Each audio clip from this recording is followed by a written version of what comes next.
those who are taught the word must share in all good things with their teacher. Do not be deceived. God is not mocked, for you reap whatever you sow. If you sow your own flesh, you will reap corruption from the flesh. But if you sow to the Spirit, you will reap eternal life from the Spirit. So let us not grow weary in doing what is right, for we will reap at harvest time if we do not give up. So then, whenever we have an opportunity, let us work for the good of all, and especially for those of the family of faith. Thanks, Taylor. Nice job. We'll see you in a little bit for communion. So when you think about your job, and if you don't have a job, well, we'll come back to that. But if you think about your job, and you think about the part that you love versus the part that you loathe, or the part that you love versus the part that you hate, like what percentage of your job, we can go to that next slide, what percentage of your job do you love, and what percentage do you hate? Is it like you love 30%, hate 70%? Are you 50-50? Are you 70-30, like 70% of your job is a get to and 30% is a have to? Where would you place yourself within that? Or maybe you're not thinking about a job, maybe you're a student in some form or fashion, and so you have a job, but you're also a student and you play sports or whatever, and maybe for you it's maybe this the full, like the full deal, life as if you will. Whether you're in high school or college or whatever, like what, is it 30-70, percentage of your life that you love versus hate, 50-50? 70-30, maybe you're retired and you know better than the rest of us that life has some get-tos and some have-tos. And in this season that you're in, how would you separate the get-tos from the have-tos? Half and half, more get-to than have-to, too much shoveling, so lots of have-to and not very much get-to. Or maybe you're a stay-at-home parent. Maybe you're in this season where it's not that you couldn't have a job, but just in this season, you've made this decision to be home, and so it's lots of diapers and diaper wipes and other things like playing with children. Again, is it 30-70, 50-50, 70-30? Where would you put yourself? Maybe some lunchtime fodder. I asked the question because, quite honestly, for me this morning, we're trafficking in my 30%.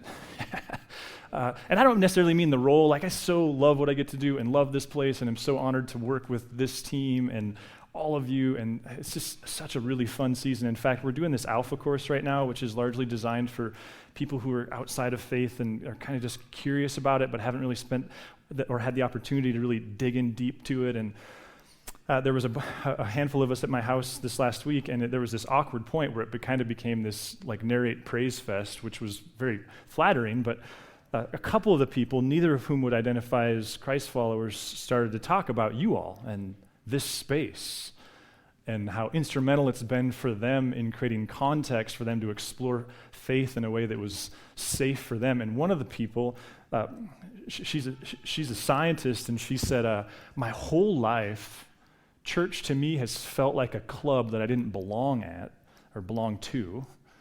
And she said, there's something about Narrate and the sense of family that I feel and that I belong in the community that's made it safe for me to just explore these bigger issues of faith and Jesus' death and the resurrection and all of that. So thank you so much. And so many of you, I mean, we're all a part of creating that.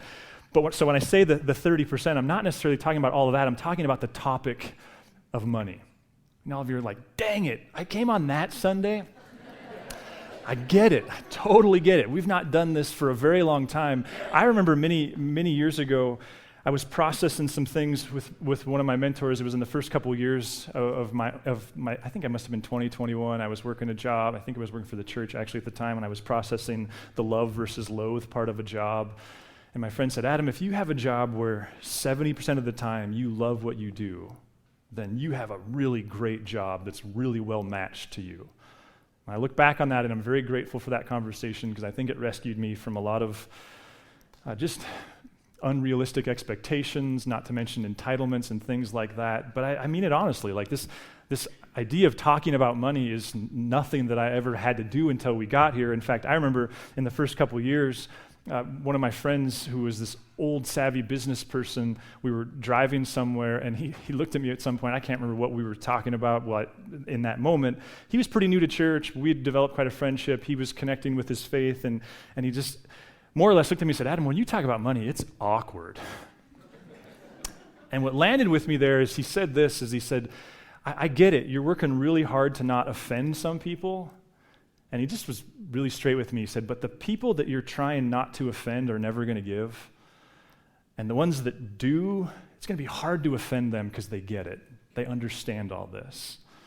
So I've tried to learn to be more faithful within all of that. We haven't done this since COVID. And quite honestly, I didn't pick money. So oftentimes we'll do a series, or in the past we go like, hey, we're going to do a series on giving or whatever. That didn't happen here. Like what we're doing here this morning is we're working our way through Galatians, and if you've not been with us ever before, you're kind of catching us at the end of the movie, and we always try to make every Sunday stand alone, and whether you're a person of faith or not, I think there's lots of opportunity. I'd like to think there's lots of opportunity, at least there's lots of effort to make sure that every Sunday gives you a chance to explore faith within the context of that Sunday. But what we've been doing in Galatians, we're about to wrap up, so we've got one more week after this. Next week, we're actually going to do this completely different thing where we just recognize it's been a long time. Like our theology of like, why do we worship together and why do we sing and why do we pray? Why do we do this? I've done a very poor job of developing. So Anna Hill and the band, we've kind of constructed this very unique Sunday where it's going to have more of a flow like Christmas Eve than it does a typical Sunday, with a little bit extra music and some reflections in between where we're just going to try to explore like, why do we do this? That's next week. May 7th, we're going to wrap up the series. But this morning, here's the next slide. Here's, I think, what Paul's asking us to consider here is, first of all, why does Paul bring up money? And we'll get to that in just a second. Like, what's he doing? Because again, I didn't pick this. We're working our way through this letter, and all of a sudden we arrive at this awkward line where he starts talking about money. And what I'm hoping you can explore this morning, because I get it. There are so many people in this world that this is their hang-up, and I totally respect that. People like me in places like this have at least done as much damage as they have harm in this area. Totally get that.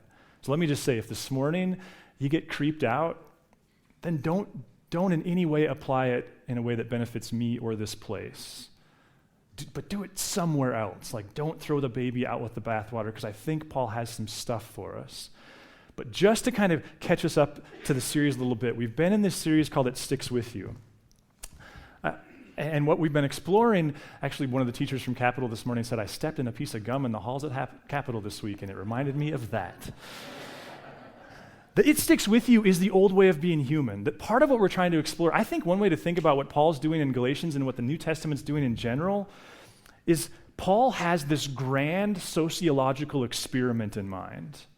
He's got this idea that he says is born of Christ, his life, death, and resurrection, where people will discover this whole new way of being human, but this way of being human is inherently social. It's a whole new way of being human together. And Paul, towards the end of his letter, sees major obstacles to that vision, Jesus' vision, actually coming about. And so last week, next slide, we explored this question of, is this Jesus' way of being human an anything goes kind of way? Because as we talk about Jesus and the resurrection and the forgiveness, we all know this. Part of the tension then becomes like, okay, so like how much of the gift of Christ do I get no matter what I do in response to that? That's part of the question. And last week we explored how Paul goes, wait a minute, transgression's a thing. And if you're actually going to live into the character, if you're going to show up in the world, God wants you to show up in the world, it's going to take work, it's going to take community, it's going to take accountability, as scary and at times toxic as that can be. It's going to take this deep drive within you. But then, just when you're like, okay, I'm flowing with you, Paul, he throws in verse 6, which Taylor read. Those who were taught the word must share in all good things with their teacher. It's a little awkward for me to be teaching this. Can we just say that? Question is why? Why does Paul say this? Which I think can lead to a whole bunch more questions. What are the implications of this statement? Or maybe we could just ask it more directly. Is Paul operating on the assumption that following Jesus, being formed into the life that he has, is he operating on the assumption that it's intuitive?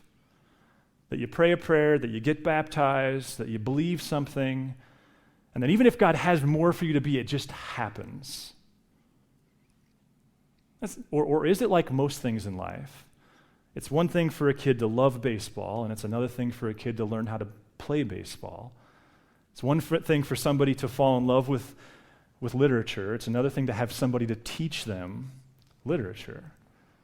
Like, what if part of the implications of this is that what Paul is saying is if this sociological experiment is going to happen, part of the way that's going to happen is God is going to have to call or pick or choose or tell or however that works. The word calling freaks me out, but I respect it more and more as I get older. He's going to have to take some people, and they're going to spend their vocational energy forming community and learning the way of Jesus and teaching the way of Jesus. And so because they're going to spend the bulk of their energy doing that, then the rest of us are going to have to support them. Seems like is what he's saying. But even then, and this is what helps me my own awkwardness, it's actually not that unique. Like, what is a police officer? How did we get there? Well, didn't we on some level decide that it's in our best interest to have a safe community where justice is served and people are protected, and we could go on and on forever? And we decided, like, rather than all of us just be in the militia, we'll take certain people and who are compelled to spend their life protecting the community, and we'll take some of what we make and we'll give it to them, and we'll have police. Or think about, like, why do we have high school math teachers? Why do we have middle school English teachers? Why do we have speech therapists in the elementary school? Why do we have nurses? It's actually, and this has been helpful and cathartic for me because I spend all this time feeling guilty. It's actually not unique at all.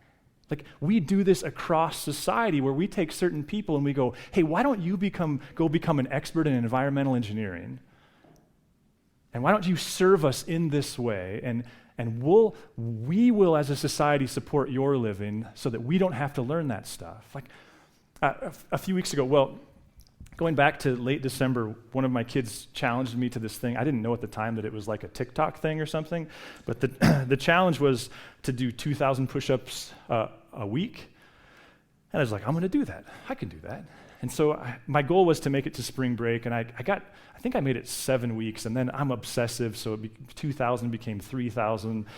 And my wife, then I had one friend who had shoulder surgery and another friend who might have shoulder surgery or at least has a bum shoulder, and my wife at one point was like, hey, those guys? Don't do that. Like, don't become that guy. She was telling me, you're going to get hurt. And I was like, I'm fine. I got this. And then one Monday, I was at the gym, and I actually remember when it was just like, uh-oh. And my right shoulder just suddenly didn't work.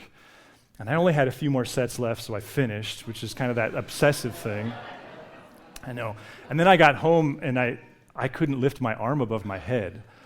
And I mean, I have WebMD, you have WebMD, we can figure this out. So I got on the computer, and I figured out that I'd blown my rotator cuff.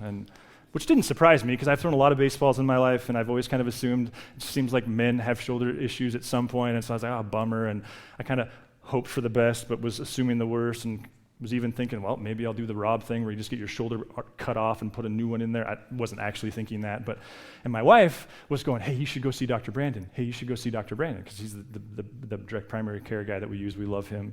I was like, yeah, I don't want to bug him. Go see Brandon. And so finally I asked Brandon for a meeting, and I got in there, and he goes like, hey, do this. And it was like, let me guess, I couldn't do this. It was like, put you to your knee. Well, actually, it wasn't put you to your knees. It was like my arm wouldn't go up past that, but I could do these other things. And he's like, so here's the deal. You got all these different ways that your bicep connects to your shoulder, and this one on the top of your shoulder has a tendon there, and it's impinged. In other words, you've irritated it so bad that it's literally sticking in the socket, and you can't use it anymore. So he took me over in the other room and was like, do this exercise, do this. Here's some TheraBand stuff. Have you ever heard of cross-training?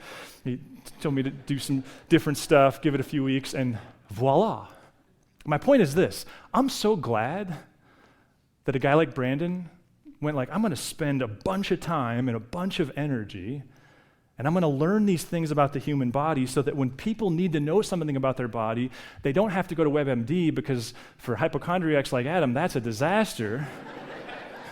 And instead, they go to experts and get expert advice, and they don't get shoulder surgery. They just use some bands for a few weeks and stop doing so many freaking push-ups, which I've also Done.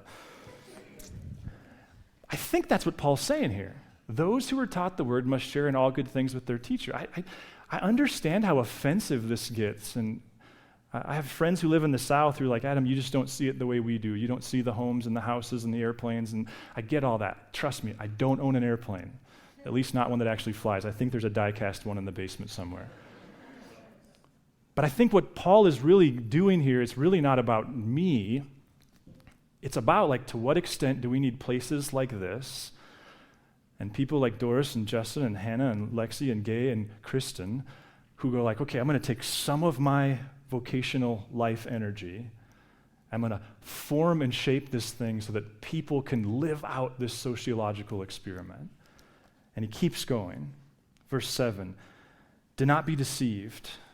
God is not mocked, for you reap whatever you sow. Now, this is one of my favorite verses in the entire Bible, especially as this type A, like cause and effect kind of person, the daily leads of the dream, especially as a high school pastor. I love this verse because it's so transactional and it assumes human responsibility. Don't be deceived.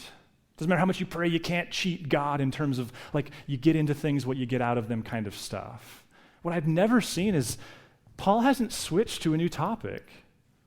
He's still talking about money. And on one sense, it seems like he's talking about you and yours and what you get and what you give. But in another sense, he's talking about Christian community.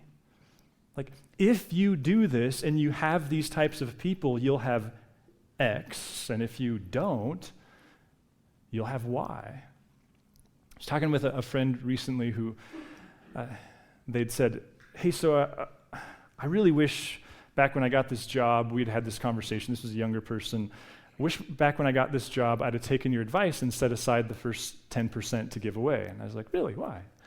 He said, well, because there's this person that I know, this person in their periphery who he's really taken a liking to. He has a high respect for the hard times that they're living out and the skill that they have. And he was sharing with me that he figures by this point he's made about $5,000 and he's catching up to the idea that would be $500 he'd have to give away, and he had this vision for if he had $500 to do this thing for this person, that it would change this person's life, which was pretty flattering. And he said, but it's also confirmed I wouldn't give it to the church. I was like, what do you mean? And he said, well, because I like the direct impact right there. I said, that's fair. I said, but I think you're also operating on a little bit of a false dichotomy. And he said, why? And I said, well, do you like that if the house catches on fire, firemen will show up? Do you like that the streets are paved and the police officers are protecting us and that we have public educators? Like, do you like those services? Yeah. I said, well, it's just kind of an assumed expense. And I think that's part of how Christian community works and church works for people who want that. And I said, remember, when we talked about it, we didn't talk about 10%. We actually talked about 15%. Because what I was taught as an 18-year-old, and just full disclosure here without any intent to be coercive, but what I was taught is, and what Teresa and I do, is it's about 12% that we give to Narrate, and I get that I might not get credit for that because I'm like giving to my own paycheck, whatever. But then we take another, three parts of the 15, and we put it in a separate checking account. And for us, we just call it our God money, and that's the money that we then use to do what you're describing. He's like, oh. See, I think this is what Paul's getting at. You reap what you sow. And what my friend was wrestling with was, man, there's nothing that I've spent that other $4,500 on that would be anywhere near as satisfying as if I had got to walk up to this person and do this thing for him. And I get that part of the tension of this is, when we get a new microphone or we hire a new staff or we rent tables and chairs to do a trivia night or any of those number of things, the direct kind of tangibility of what it is that your money's going to is often missed, kind of like paved streets. And so if I can help you explore that, like create both, and it doesn't have to be 10 and 5, it can be 1 and 1 or 2 and 2, because here's what will happen if you do it, is you'll figure out like no one's ever regretted money they've given away, and there's something really fun and tangible about this whole thing. Paul keeps going. If you sow to your flesh, you'll reap corruption from the flesh, but if you sow to the Spirit, you will reap eternal life from the Spirit. Again, notice, Paul's just being really direct. I think what my friend was wrestling with is like, dang, I missed a chance here. One of my very favorite thinkers is a guy named Andy Stanley, and he's probably less of a thinker than he's a thinker, but he's a phenomenal communicator.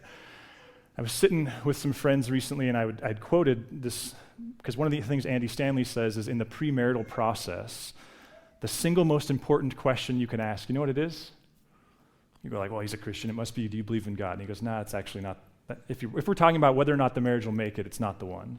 You know what one he says it is? Next slide. What percentage of your income are you going to live on? I was actually sitting with some friends recently, and I was like, man, that would be so hard to be in a marriage where we didn't agree on this. And then all of a sudden I was like, oh, this just got awkward. I think I'm sitting in a room full of people that this is the dynamic. See, Andy goes like, well, you just have to, at least you have to agree. Like, is it 110? And you go like, nobody lives on 110. But he points out, well, that's what credit card debt is. That's living on more than you make. Is it 100? That's paycheck to paycheck, and it's this general idea that everything I get, I need. His argument, and I would totally concur, is that you should start at 80, that you give away 10, and again, it doesn't have to be here, and that you save for 10. And I'm going to argue that I know that retirement and things we could debate that scripturally. I do think there's something moral about saying, when I am not capable of making the level of income that I make right now, I want to do everything I can to carry my own load, not expect everyone else to carry me. There's something to that, I think. And I have lots of friends who what they've experienced over the years is from 80, you just continue to dwindle down, which is twofold awesome, because in hard economic times, this is what we experience, is if things get really bad really fast, the good news is you're not used to living on 100, you're used to living on like 60. Because if you're giving away 15, instantly all you need is 85% to continue to pay your bills. Actually, all you need is 75, because you're probably also not going to put into your Roth. And there's this whole emotional thing that can happen if we live this way. And I think what Paul's getting at here is, listen, you live in the most affluent culture the world's ever known. And yet every culture that's ever lived, I'm so sorry, ma'am, you're a hero. You have a small baby. Good job. I'm so glad mine don't wear diapers anymore. Most of the time. Just kidding. I meant most of the time I'm glad they don't.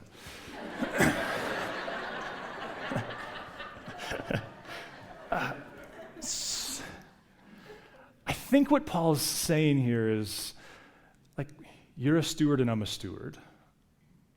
And at some point we get to go before God and answer with what we did. And I think part of what he's getting at here is this Christian thing is so foreign and it's so difficult.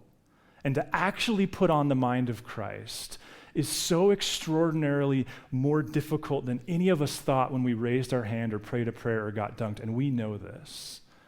And if there aren't outposts of teaching and community, then this is going to get exponentially harder. And as an individual, I get to choose. And this is crazy, but I think it's true. Like the supporters of Grand Street Theater, they get to choose whether or not Helena has local theater. Like, it's not an assumed thing. It's not a taxpayer subsidized thing. It's just none of those things. It only happens if a community says we want that. And I wonder if it's more true than ever about local churches. That a community will have a place like this for people like you is not an assumed thing. It happens only if God does a work in a people's heart in such a way, and we obey it in such a way, that outposts like this exist for people like us to do things like this. And then he continues, verse 9. So let us not grow weary in doing what is right. Notice he assumes that sometimes we get cynical and tired, for we will reap at harvest time if we do not give up. So then whenever we have an opportunity, let us work for the good of all, and especially for those of the family of faith. It seems that he's zooming out here now, and again, he's speaking to this sociological phenomenon of a community of people who are very much in a culture and part of a culture and serve a culture, but also are developing the mind of Christ within that culture. Last story. I went to grad school. One of the guys in my class was a guy named P.D. Crowder. I think he at the time was at a Presbyterian church in Dallas. I think today he leads a Presbyterian church in the Minneapolis area. And he told us this story, and when he told this story, I was still an aspiring church planner. I was sitting next to my dear friend Brian Hopkins, who led Journey in Bozeman. He was a lead pastor. That place planted this one. And when P.D. told this story, my friend Brian was ready to give a standing ovation. And I remember sitting there going, I don't know why you're clapping. I think that guy's an idiot. The story was this. P.D.'s pastor at this Presbyterian church in downtown Dallas, he had some recent Sunday shared with the church that they were behind in their giving, that they were in the red. He wasn't trying to be coercive or manipulative. He was just trying to give them the information, which, by the way, is not the information I'm trying to deliver this morning. And the next day, there was a knock on his door, and it was somebody in the office who was telling him that a guy named Ross Perot was there to meet with him.